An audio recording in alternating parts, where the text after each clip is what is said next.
In the Muir region of Kenya, there's a large part of Kenya where in fact most of the rice is grown in Kenya.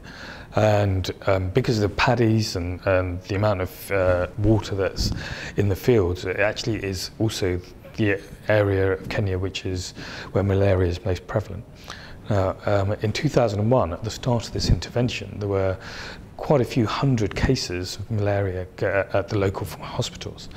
A group of scientists went over and they applied an approach called eco-health that's based on the idea of taking a wide-angle view of the problem, not just zooming in on the simple interactions like the bed net example that I gave it, but kind of zooming out and actually trying to see the problem in its entirety, and then trying to work out the ideal entry points to prevent malaria from becoming a problem in the first place. And they did a whole range of things. They looked at when people were going out into the fields, and that would obviously be the points at which they got bitten.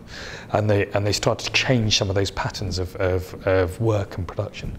They changed the crop formation, so people planted at the same time of year so that you didn't get waterlogged fields all through the year. It was concentrated at certain times, and that meant the mosquitoes couldn't breed in the way that they had done before. They also diversified the crops, so people started planting as well as rice, soya, and this was a kind of development, a kind of complexity sweet spot, if you like. Simultaneously dealt with the malaria problem whilst giving the children of that region more protein in their diet. This is one of the areas of Kenya where the malnutrition rates were highest. So simultaneously dealt with the malnutrition problem and the malaria problem.